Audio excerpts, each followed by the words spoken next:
సంవత్సరం పాటు సప్తమ స్థానంలో సంచరించేటప్పుడు ధనుర్రాశి వారు ఎటువంటి ఫలితాలు పొందుతారో తెలుసుకుందాం.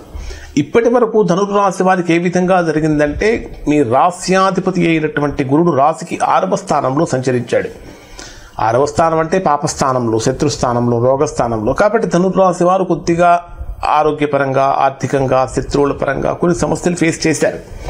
ఇప్పుడు ధనుర్రాశి వారికి బ్రహ్మాండమైనటువంటి యోగాన్ని ఇచ్చేటటువంటి స్థానంలో ఉన్నాడు. ప్రధానంగా ధనుర్రాశికి మీ రాశ్యాధిపతి మరియు చతుర్థ స్థానాధిపతి కూడా గురుడే. రాశ్యాధిపతి మరియు చతుర్థ స్థానాధిపతి అయినటువంటి గురుడు సప్తమ స్థానంలో సంచరించేటప్పుడు మంచి ఫలితాలు వస్తాయి. అసలు సప్తమ స్థానం దేనికి సంబంధించినదంటే, వివాహానికి సంబంధించినది, వ్యాపారానికి సంబంధించినది, భార్యాభర్తలకు సంబంధించినటువంటిది. అలానే ఎదుటి వాళ్ళ చేత ప్రేమించబడటం అనేటటువంటి విషయంలో కూడా 7th హౌస్ అనేటటువంటిది ఉపయోగపడుతుంది. జనరల్గా 7th హౌస్లో గురుడు యొక్క సంచారం ఏమవుతుందంటే, ఈ ధనుర్రాశి వారికి అసలు గురుడు అంటేనే ధర్మప్రభువు. సహజంగా గురుడు మనకు ఏమందిస్తాడు అంటే మానవ జీవితంలో మానవులకు కావలసినటువంటి సమస్తమైన సుఖాలు, సంతోషాలు, భోగాలు, భాగ్యాలు, ఆనందాలు అన్నిటికీ కూడా ప్రధాన కారకగ్రహం ఏమిటి అంటే గురుడు.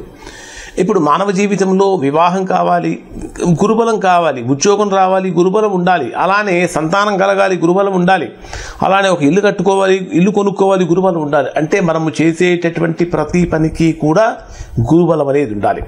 అటువంటిది మీ జన్మరాశికి సప్తమ స్థానంలో సంచరించేటటువంటి గురుడు యొక్క సంపూర్ణమైనటువంటి బలం ధనుర్రాశి వారికి ఉంటున్నది. అంటే మీ రాశ్యాధిపతి మీకు అత్యంత బలమైనటువంటి స్థానంలో ఉన్నప్పుడు చేసేటటువంటి ప్రతి పని కూడా బ్రహ్మాండమైనటువంటి విధంగా మారుతుంది. సప్తమ స్థానం అంటే నూతన వ్యాపార ప్రయత్నాలు బ్రహ్మాండంగా ఫలిస్తాయి. చేసేటటువంటి వ్యాపార పరంగా ఉన్న ప్రతికూలతలన్నీ తొలగిపోతాయి. భాగస్వామ్య వ్యాపారాలు బాగా కలిసి వస్తాయి. అంటే ఫారెన్ ట్రావెలింగ్ కూడా ఈ రాశి వారికి బాగా కలిసి వస్తుంది. ప్రభుత్వ ఉద్యోగం చేసేటటువంటి వారు కానీ, ప్రభుత్వ ఉద్యోగాల కోసం ప్రయత్నించేటటువంటి వారు కానీ అనుకూలతలు పెరుగుతూ ఉంటాయి.